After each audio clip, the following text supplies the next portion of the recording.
Isa pong magandang gabi muli sa inyong lahat mga kaibigan. Ngayon po ay dadako na po tayo muli sa ating Bible reading. May oras pa naman po, kaya gawin na lang po natin. At samahan po tayo ng Panginoon sa pagbabasa at samahan din tayo ng Banal na Espiritu Santo upang maunawaan din po natin ang ating binabasa. Ngayon po ay pang 55 days na po ng ating Bible reading. Simulan ko na mga kaibigan ha. Tayo po ay nasa unang Samuel chapter 25, ang pagkamatay ni Samuel.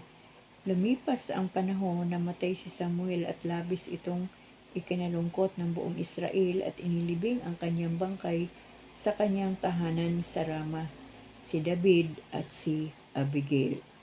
Si David naman ay lumipat sa ilang ng Paran sa Maon.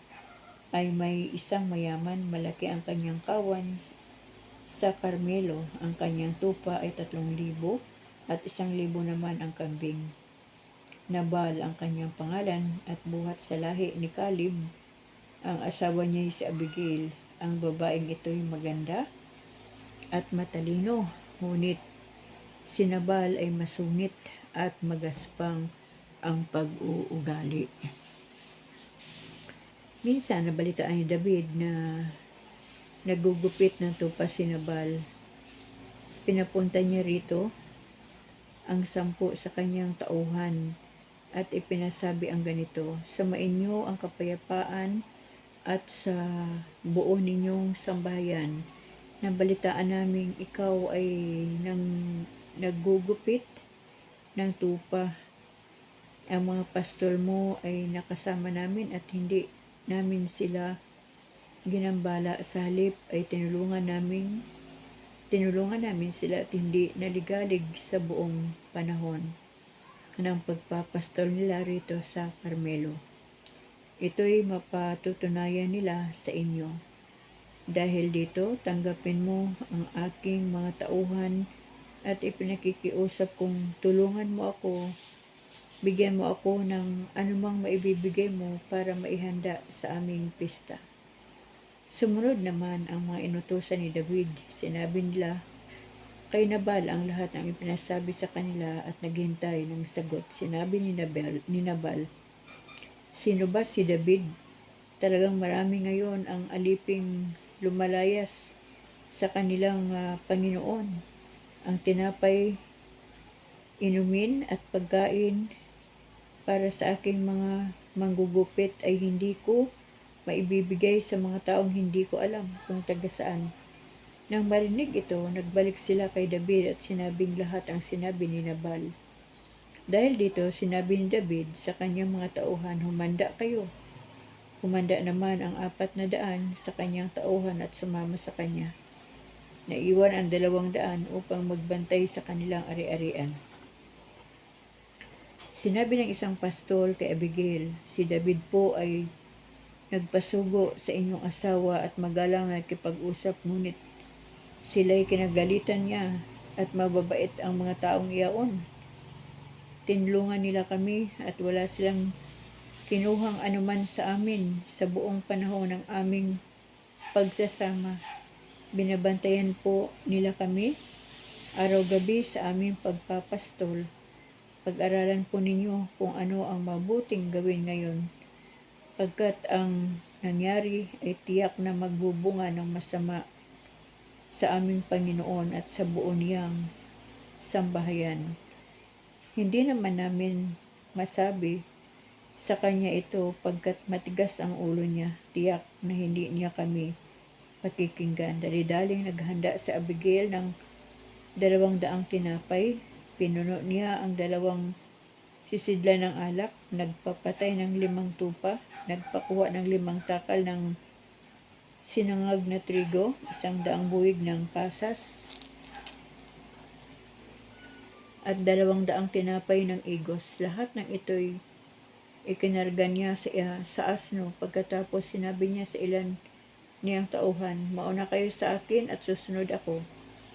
Ang binalak niyang ito'y hindi niya ipinaalam kay Nabal na kanyang asawa. Samantalang palusong si Abigail sa isang burol, dumarating naman sina David mula sa kabila. Sa galit ng David kay Nabal ay nasabi niya, sayang lamang ang pangangalaga natin sa ari-arian ng Nabal na iyon.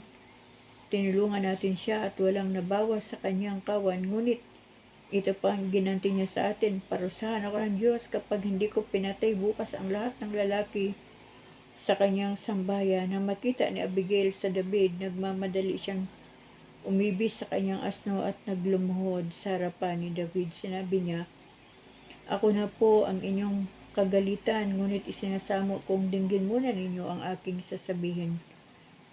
Huwag po ninyong pansinin si Nabal, wala pong kwentang tao yun. Tamang-tama po sa kanya ang kanyang pangalan. Siya po'y loko-loko. Hindi ko po kasi nakita ang mga tauhan ninyong pinapunta sa amin. Ngayon po'y niloob ni Yahweh na huwag matuloy ang inyong paghihiganti. Sa gayon, hindi na dumisan ng dugo ang inyong mga kamay. Buhay si Yahweh.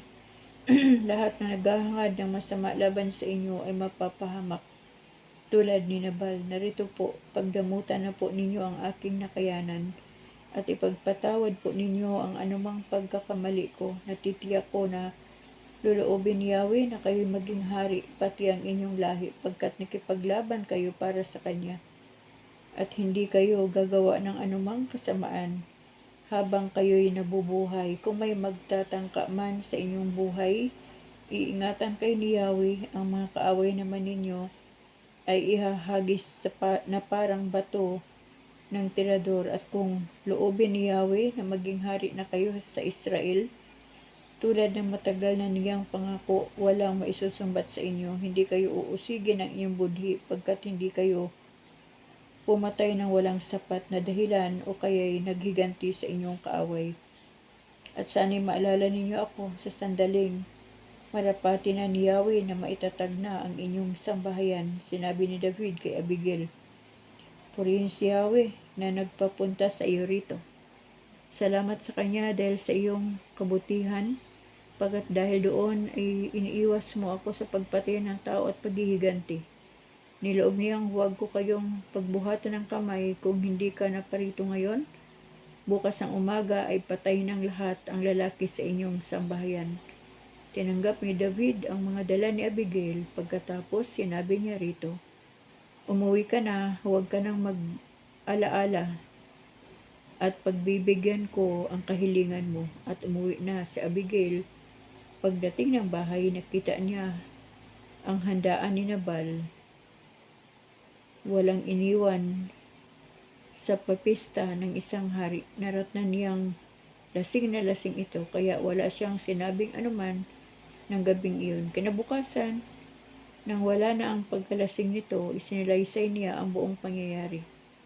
Nang marinig ni Nabal ang lahat, babagsak siyang nabuwal sa tindi ng takot. Pagkaraan pa ng 10 araw, lalong sumama ang kanyang kalagayan at tuluyang namatay. Nang mabalitaan ni David ang nangyari kay Nabal, sinabi niya, purihin si Yahweh, ipinagiganti niya ako sa pagkahawak na ginawa sa akin ni Nabal. Inalayo niya ako sa paghihiganti. Ito ang kabayaran ng kasamaan ni Nabal. Si David ay nagpasugo kay Abigail at ipinasabing ibig niya itong maging asawa. Nang dumating sa Carmelo ang mga inutusan ni David, sinabi nila, ipinasasabi po ni David na nais niya kayong mapangasawa. Yumukod sa Abigail ang mukay halos sayad sa lupa at sinabi, narito ang inyong lingkod na handa akong paalipin sa aking Panginoon. Nagmamadali siyang tumayo, sumakay sa asno at sumama sa mga tauhan ni David, kasama ang 5 sa kanyang mga katulong, at siya na pangasawa ni David. Asawa na noon ni David si Ahinoam na taga Jezreel, kaya silang dalawa ay asawa ni David. Si Michal naman na naging asawa niya ay ibinigay ni Saul kay Palti na anak ni Lais ng Galim. Chapter 26. Si Saul ay hindi na naman pinatay ni David. Samantala, nagbalik kay Saul ang Gabaa, ang mga Sefeo, at sinabing si David ay nagtatago nga sa kaburulan ng Hakila sa silangan ng Jesimon. Kaya lumakad si Saul kasama ang 3,000 piling kawal na Israelita upang hulihin si David. Sila'y humimpil sa tabing daan sa may kaburulan sa Hakila. Sina David naman ay nasa ilang nang mabalitaan ni David na hinahanap na naman siya ni Saul. Pinalakad niya ang ilan sa kanyang mga tiktik at sa pamamagitan nila na tiyak niyang hinahanap nga siya ni Saul. Lihim na nagmanman si David sa kampo ni Saul. Nakita niyang naliligid ito ng mga kawal at natutulog sa tabi ng kanyang punong kawal na si Abner na anak ni Ner. Tinanong ni David ang Hetiyong si Ahimelech at si Abisai na kapatid ni Joab at anak ni Sarvia, "Sino ang sasama sa akin sa kampo ni Saul?" "Ako," sagot ni Abisai. Kinagabihan, lihim na pinasok ni David at Abisai ang kampo ni Saul. Dinatnan nila itong tulog at napaligiran ni Abner at ng buong hukbo. Ang sibat nito ay nakatarak sa gawing ulunan. Sinabi ni Abisai kay David, "Niloob ng Diyos na mahulog ngayon sa mga kamay mo ang iyong kaaway. Kung ibig mo, tatarakan ko na siya ng sibat. Kapag nasaksak kong minsan iyan, hindi na kailanganing ulitin." Ngunit sinabi ni David, Huwag mong gagawin iyan. Malaking kasalanan ang magbuhat ng kamay sa hinirang ni Yahweh. Bahala na sa kanya si Yahweh. Darating ang araw na mamamatay siya, maaring sa sakit o sa digmaan. Huwag namang itulot ni Yahweh na paslangin ko ang kanyang hinirang. Kunin na lang natin ang kanyang sibat, pati ang lalagyan niya ng inumin. At umalis na tayo. Kinuha nga ni David ang sibat sa ulunan ni Saul at ang lalagyan ng inumin nito. At sila'y umalis. Isa man kina Saul ay walang nagising pagkat pinahimbing sila ni Yahweh. Dumating at umalis sina David nang walang nakaalam. Pagdating ni David sa kabilang bulod, tumayo siya sa isang mataas na lugar. Hiniyawan niya si Abner, "Abner, naririnig mo ba ako?" Ang sigaw ni dinig ng buong hukbo. Sumagot si Abner, "Sino kang gumagambala sa hari?" Sumagot naman si Abner, "Hindi ba't balitang-balita ka sa buong Israel? Bakit hindi mo binantayang mabuti ang mahal na hari? Anong klaseng tao ka?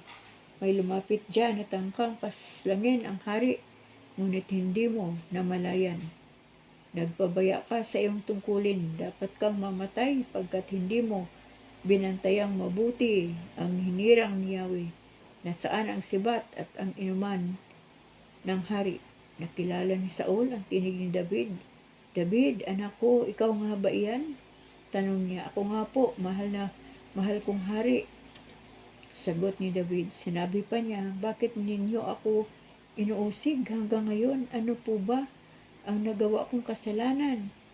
Isinasamo ko sa inyo, mahal na hari, na dinggin ang aking sasabihin. Kung si Yahweh po ang may gusto na ako'y usigin ninyo, maghandog po kayo sa kanya para mabago ang kanyang pasya. Kung tao naman po ang may udyok nito, sumpainawa sila ni Yahweh. Dahil sa ginawa nilang ito, napalayo ako sa bayan ni Yahweh at napilitang maglingkod sa ibang Diyos. Huwag nawang itulot ni Yahweh na ako'y mamatay sa ibang lupain dahil sa pagtugis ninyo sa akin. Bakit ako na tulad lamang ng pulgas ay nanasaing patayin ng hari? Bakit niya ako tinutugis na parang mailap na ibon?" Sinabi ni Saul, "Nagkamali nga ako, David, aking anak. Magbalik ka na at hindi na kita aanuhin, sapagkat sa araw na ito hindi mo na naman ako pinatay, bagamat naging masama ako at malaki ang pagkakasalang nagawa ko sa iyo." Sumagot si David, "Narito ang inyong sibat, mahal na hari. Ipakuha ninyo rito sa isa ninyong tauhan. Ang taong tapat at matuwid ay gagantimpalaan ni Yahweh sa araw na iyo'y niloob niyang mahulog kayo sa aking mga kamay. Ngunit hindi ko maaring pagbuhatan ng kamay ang hinirang ni Yahweh. Pinahalagan ko ngayon ang inyong buhay at naway gayon din ang gawin sa akin ni Yahweh. Naway iligtas niya ako sa lahat ng kabalisahan." Sinabi ni Saul kay David, "Pagpalain ka ng Diyos, anak. Marami pang gawaing naghihintay sa iyo at natitiyak kong magtatagumpay ka.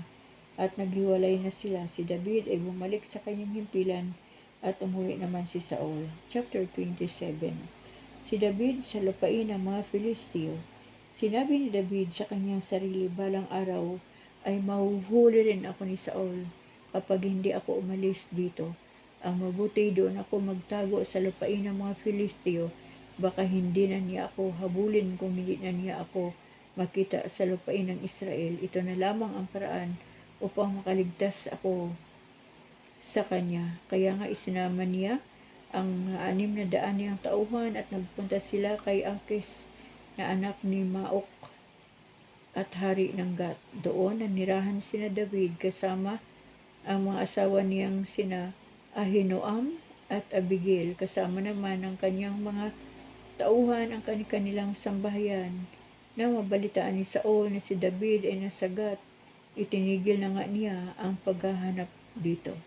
Sinabi ni David kay Akis, kung mamarapatin mo, bigyan mo kami ng isang maliit na bayan sa lalawigan upang doon manirahan. Hindi nararapat na kami ay kasama mong naninirahan dito sa iyong maharlikang lungsod. Ibinigay naman sa kanya ni Akis ang Siklag. Kaya hanggang ngayon, ito ay sakop ng hari ng Juda. At sila'y 1 taon at 4 na buwang nanirahan sa lupain ng mga Filisteo. Sa loob ng panahong yaon, sinalakay ni David ang mga Gisoryo, ang mga Gersita at ang mga Amilisita na matagal nang naninirahan doon. Umabot sila sa Shur at hanggang sa Ehipto. Alinmang lugar na sasalakayin nila ay wala silang itinitirang buhay, maging lalaki, maging babae, at bago bumalik kay Akis, sinasamsam nila ang lahat ng kanilang makita, tupa, baka, asno, kamilyo, at pananamit. Kapag tinatanong siya ni Akis kung alin ang sinalakay nila, sinasabi niyang ang gawing timog ng Juda, timog ng Jeramil, o kaya'y ang lupain ng Sineo. Pinapatay nga niyang lahat ang nakatira sa alinmang lugar na sasalakayin niya para walang makapagbalita sa Gat na ang lugar na iyon ang kanilang nilusob. Ganoon ang ginagawa ni David sa buong panahon ng paninirahan nila sa lupain ng mga Filisteo. Si Akis naman ay labis na nagtiwala sa kanya pagkat akala niya ay masama na si David sa mga Israelita at dahil dooy maalipin na niya ito habang panahon. Chapter 28. Nang panahong iyon, naghahanda ang mga Filisteo para digmain ang Israel. Sinabi ni Akis kay David, inaasahan kong ikaw at ang mga tauhan mo'y sasanib sa aking hukbo. Sumagot si David, maasahan po ninyo. Ngayon ko ipakikilala sa inyo kung ano ang magagawa ko. Sinabi ni Akis, mabuti kung gayon. Ikaw ang gagawin kong pansariling tanod habang buhay. Sumangguni si Saul sa isang tumatawag sa espiritu ng patay.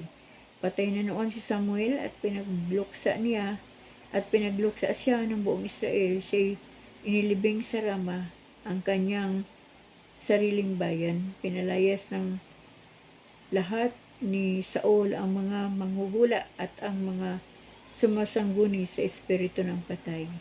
Ang mga Filisteo ay humimpil sa Sunim at sina Saul naman ay sa Gilboa. Nasindak si Saul nang makita ang hukbo ng mga Filisteo at labis siyang nabagabag.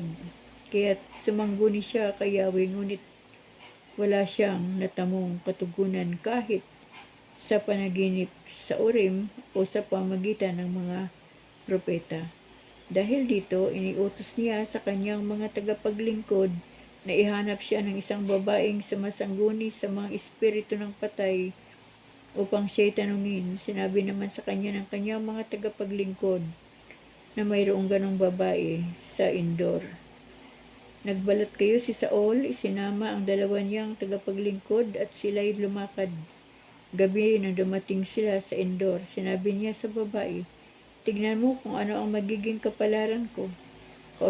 Kausapin mo ang espiritu ng sinumang sasabihin ko sa iyo, sinabi sa kanya ng babae. Hindi mo ba alam na pinalayas na si Saul sa Israel? Ang lahat ng mga manghuhula at mga sumasangguni sa mga espiritu ng patay, bakit mo inilalagay sa panganib ang aking buhay? Kahit nangako si Saul sa pangalan ni Yahweh, sinabi niya, narinig ako ni Yahweh, hindi ka parusahan dahil sa ipinagagawa ko sa iyo. Itinanong ng babae, kaninong espiritu ang ibig mong tawagin ko? Kay Samuel, sagot niya. Nang lumitaw si Samuel, napasigaw ang babae. Sinabi niya kay Saul, kayo pala si Saul? Bakit ninyo ako dinaya? Sinabi ni Saul, huwag kang matakot. Ano ba ang nakita mo? Isang multo na lumilitaw mula sa lupa, sagot ng babae. Tinanong ni Saul, ano ang hitsura? Isa siyang matandang lalaking nakabalabal. Sagot ng babae, natiyak ni Saul na si Samuel ang tinutukoy ng babae, kaya siya ay nagpatirapa at nagbigay galang. Tinanong ni Samuel kay Saul, bakit mo ako binabagabag sa aking pamamahinga? Sumagot siya, may malaki akong suliranin. Sinasalakay kami ng mga Filisteo. Tinalikdan na ako ng Diyos at ayaw nang magpahayag sa akin maging sa mga propeta o sa mga panaginip. Ipinatawag na kita upang itanong kung ano ang dapat kong gawin. Sinabi ni Samuel, bakit magtatanong ka pa sa akin gayong tinalikdan ka na ni Yahweh? Iyan na ang katuparan na pinasabi niya sa iyo. Inialis na sa iyo ang pagiging hari at ibinigay kay David. Hindi mo sinunod ang kanyang utos, hindi mo ipinadama sa mga Amalisita ang kanyang puot, kaya ginagawa niya ito sa iyo. Ikaw at ang buong Israel ay mahuhulog sa kamay ng mga Filisteo. Bukas ikaw at ang iyong mga anak ay mamamatay na. Mamamatay na rin tulad ko, pagkat niloob na ni Yahweh na mahulog kayo sa kamay ng Filisteo. Dahil sa sinabi ni Samuel, si Saul ay parang nabuwal na tiniban. Bukod dito, siya'y hinanghina sa pagod at gutom pagkat maghapot magdamag na hindi tumitikim ng pagkain. Nilapitan siya ng babae at nakita niyang takot na takot si Saul, kaya sinabi niya, pinagbigyan ko po ang inyong kahilingan kahit alam kong nakataya ang aking buhay. Ngayon po, ano naman ang hinihiling sa inyo? Ipaghahanda ko kayo ng pagkain para lumakas kayo at makapagpatuloy ng inyong lakad. Sumagot si Saul, ayokong kumain, ngunit pinilit siya ng kanyang mga tauhan at ng babae. Napahinuhod naman siya at pagkatapos ay naupo sa isang higaan. Ang babae ay may pinatabang baka, dali-dali niya itong kinatay. Nagmasa siya ng harina, ginawa itong tinapay na walang pampaalsa. Saka inihain kay Saul at sa mga kasamahan nito. Pagkakain, nagmamadali silang umalis. Chapter 29. Si David ay tinanggihan ng mga Filisteo. Ang mga Filisteo ay nagtipon-tipon sa Afik at ang mga Israelita naman ay sa tabi ng malaking bukal sa Jezreel. Nang ang mga prinsipeng Filisteo ay pasugod na sa larangan, kasama ang kanilang pangkat na may daan-daan at may libu-libo. Nakita nila ang pangkat ni David. Ang mga ito'y nasa hulihan at kahanay ng pangkat ni Akis. Itinanong ng mga prinsipeng Filisteo, sino ang mga Hebreong ito? Ano ang ginagawa nila rito? Sumagot si Akis, si David yan, ang lingkod ni Haring Saul. Siya ay mahigit na 1 taong kasama ko. Buhat nang magkasama-sama kami, wala akong maipinta sa kanya. Nagalit ang mga pinunong Filisteo. Sinabi nila kay Akis, pabalikin mo na sila sa lugar na ibinigay mo sa kanila. Hindi natin sila kasama sa labanan. Baka kung nandoon na tayo pa ang labanan nila, baka samantalahin niya ang pagkakataon upang maalis ang galit sa kanya ni Saul. Hindi ba iyan ang David na kinilalang binabanggit sa awit na pinatay ni Saul ang libo-libo? Ang kay David na may laksa-laksa. Tinawag ni Akis si David.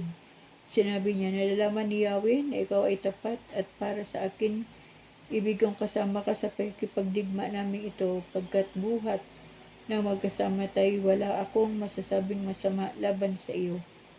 Ngunit ayaw kang isama ng ibang pinuno, kaya magbalik ka na para hindi magalit sa iyo ang mga Pilisteo. Tinanong ni David, ano ba ang magawa kong masama? Buhat nang sumama ako sa inyo at ayaw ninyo akong isama sa pagkikipaglaban sa inyong mga kaaway.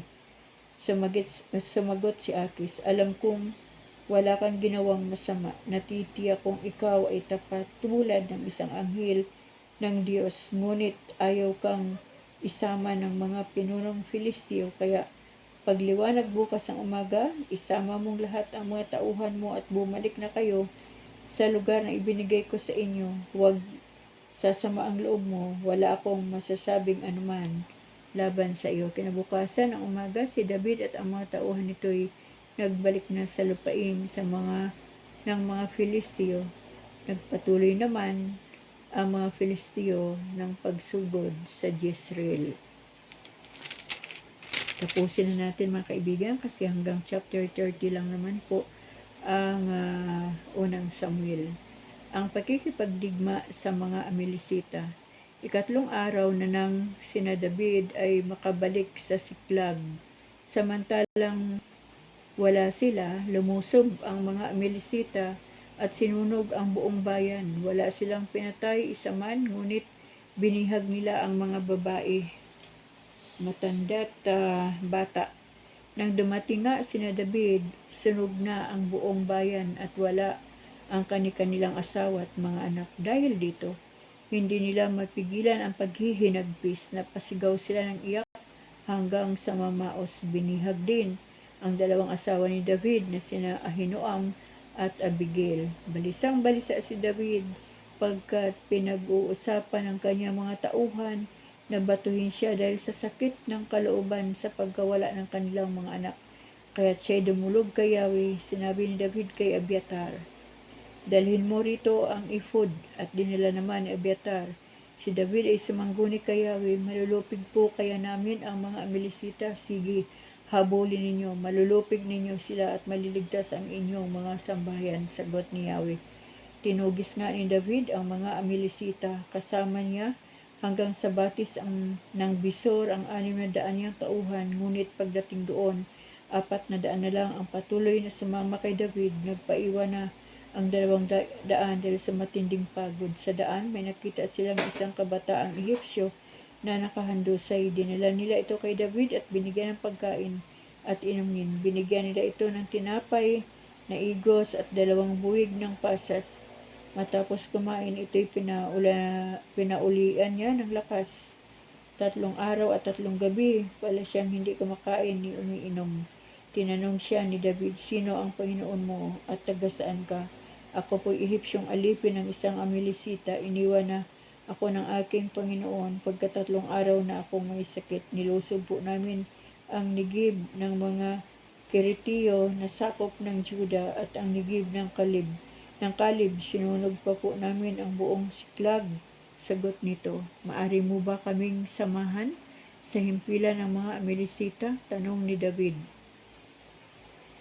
Kung ipinapangako po ninyo sa akin sa ngalan ng Diyos na ako'y hindi ninyo papatayin ni ibabalik sa dati kong Panginoon, ituturo ko sa inyo ang lugar ng mga Amilisita. Sagot ng Ehipsyo. Itinuro nga ng alipin ang himpilan ng mga Amilisita. Nakita ni na David na kalat-kalat ang mga ito. Sila'y masasayang nagkakainan, nag-iinuman at nagsasayawan. Nagpapasasa sila sa kanilang mga samsam sa Filistia at Juda. Lumusob sina David at pinagpapatay ang mga Amilisita hanggang kinabukasan ng gabi. Wala silang itinirang buhay maliban sa 400 kabataan na nakatakas na sakay ng kanilang mga kamilyo. Nabawi nila ang lahat at sinamsam ng mga Amilisita pati ang 2 asawa ni David. Isa man sa kasamahan nila'y walang nabawas, matanda, bata, maging sa kanilang mga anak. Nabawi nga nilang lahat ang sinamsam ng mga Amilisita at sinamsam pa ni David ang mga tupa at mga baka. Ang mga ito'y ipinataboy niya sa kanyang mga tauhan pauwi. Sinabi nila, ito ay samsam ni David. Nang makabalik sina David sa batis ng Bisor, sinalubong sila ng 200 tauhan niya na hindi nakasama dahil sa matinding pagod, at sila'y kinumusta niya. Sa mga nakasama ni David ay may mga makasarili at mararamot. Sinabi ng mga ito, huwag nating bibigyan kahit ano yung hindi sumama sa atin. Ibigay na lang natin sa kanila ang kanilang asawa at mga anak at paalisin na natin sila. Ngunit sinabi na David, hindi tama yan, mga kapatid. Ang mga bagay na ito ay pinagkaloob sa atin ni Yahweh. Iniligtas niya tayo at ibinigay niya sa ating mga kamay ang mga kaaway na lumusob sa atin. Kaya pari-pareho ang magiging kaparte ng lahat. Maging kasama sa paglusob o naiwan upang magbantay sa ating mga ari-arian. Mula noon, gayon ang naging palakad ni David sa paghahati ng mga samsam at ito'y sinunod ng buong Israel. Pagdating sa Siklag, pinadalhan ni David ng kaparte ang mga kaibigan niya at ang matatanda ng bayan ng Juda. Ito ang kaparte ninyo sa mga nasamsam namin sa mga kaaway ni Yahweh. Sabi niya, pinadalhan din niya ang mga taga Betel, Timog, Ramat, Jatir at Arwer, Selmot, Istimoa at Rakal. Gayon din ang mga taga Jerameel at Sineyo, pati ang nasa Horma, Khorasan, Atak, Hebron, at ang lahat ng dakong naabot ni David at ang kanyang mga tauhan ay hanggang chapter 31 po pala ang unang Samuel. Ang kamatayan ni Saul at ng kanyang mga anak. Nang ang mga Filisteo at ang mga Israelita ay nagdigmaan sa bundok ng Gilboa, maraming namatay na Israelita. Ang iba ay tumakas. Ang mag-amang Saul ay tinugis ng mga Filisteo at napatay ang 3 niyang anak, sina Jonathan, Abinadab at Meldi-Keswa. Si Saul naman at ang taga-dala ng kanyang mga sandata ay nasukol ng mga mamamanang Filisteo at siya ay nasugatan ng malubha. Kaya sinabi niya sa kanyang bataan, saksakin mo na ako para hindi ako mahuling buhay ng mga Filisteyong ito. Baka ako'y paglaruan pa nila, ngunit tumanggi ito dahil sa malaking takot. Kaya binunot ni Saul ang kanyang tabak at sinaksak ang sarili. Siya'y patay na bumagsak sa lupa. Nang makita ito ng bataan, nagsaksak na rin ito sa sarili. Kaya ng araw ni Yaon, pare-pareho namatay sina Saul, ang 3 niyang anak, ang kanyang bataan at mga tauhan. Nakita ng mga Israelita na nasa kabila ng lambak at ng Jordan na umuurong ang mga kawal Israelita at patay na sina Saul at ang 3 anak nito. Kaya tumakas na rin sila. Iniwan nila ang kanilang mga bayan at ito'y tinirhan naman ng mga Filisteo. Kinabukasan, nang isa-isa ng hubaran ng baluti ang mga Israelitang napatay sa Gilboa, nakita nila ang bangkay ni Saul at ng 3 anak nito. Pinugutan nila si Saul at kinuha ang mga baluti. Pagkatapos, nagpasugo sila at ipinakalat ang balita sa buong lupain ng Filisteo na sa lahat ng tao at sa kanilang mga Diyos-Diyusan. Ang baluti ni Saul ay inilagay nila sa templo ni Astarte at ipinako nila sa pader ng Bersan ang kanyang bangkay. Nabalitaan ng mga taga-Habes, Galaad ang ginawa ng mga Filisteo kay Saul. Kinagabihan, nagsama-sama ang malalakas ang loob at palihim na kinuha sa pader ng Betsan ang mga bangkay ni Saul at ng mga anak nito. Dinala nila ito sa Jabes, sinunog. Pagkatapos kinuha nila ang mga buto at ibinaon sa ilalim ng punong tamarisko sa Jabis o Habis, at nag-ayuno sila ng 7 araw. So, dito po tayo magtatapos mga kaibigan sa chapter 31. Yan po ang kabuuan ng unang Samuel. At ang kasunod po ay ang ikalawang aklat ni Samuel.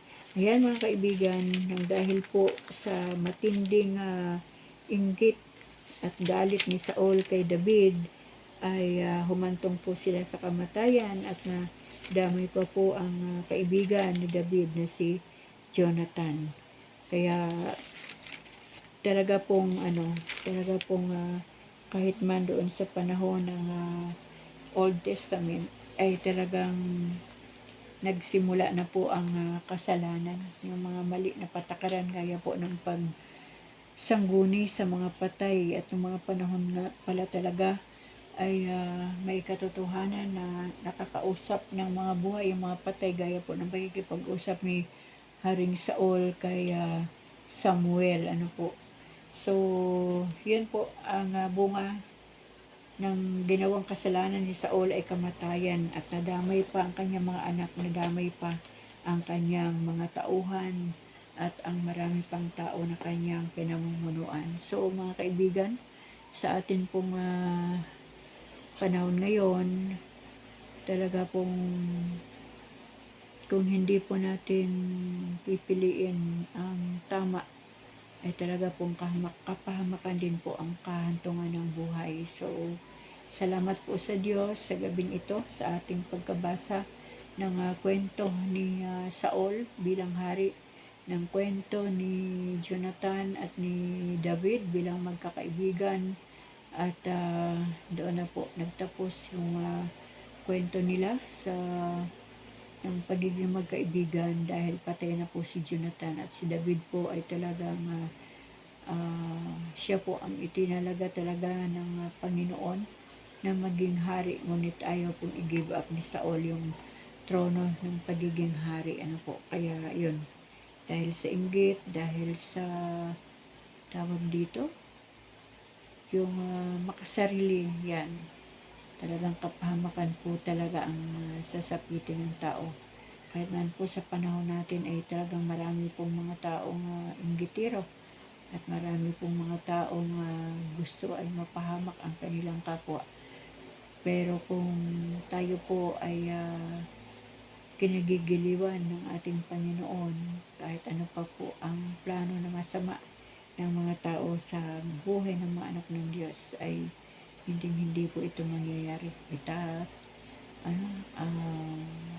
Sasamahan po tayo ng Panginoon, at hindi po niya hayaan na tayo po ay mapahamak. So, ganun lang po mga kaibigan. Maraming salamat sa Diyos kasi naipagpatuloy po natin ang ating Bible reading, at yung 55 days ay isa na pong malaking biyaya mula sa Diyos na tayo po ay nakatapos na ang ating pagbabasa mula po sa aklat ng unang Samuel ngayong gabi, at sa araw ng bukas o sa mga sunod na araw ay magsisimula naman po tayo sa aklat ng pangalawang Samuel. So, salamat po mga kaibigan sa patuloy na inyong pakikinig dito po sa aking YouTube channel. Salamat po sa inyong suporta. Salamat po sa mga bago nating subscribers, at nawa po ay patuloy po tayong manalig kay Kristo, na hindi po tayo maapektuhan ng kahit anumang mga problema at suliranin, kahit man ang mga kahirapan ng buhay, kasi kahit ano po ang mangyari, hanggat tayo po ay sumusunod sa ating Panginoon at ang kalooban ng Diyos ang ating sinusunod, hindi po tayo pababayaan ng ating Panginoon. So, hanggang dito na lang mga kaibigan. Maraming salamat po muli. Sa Diyos po ang lahat ng papuri at pasasalamat, sa pangalan ng ating Panginoong Hesus. Magandang gabi po sa lahat.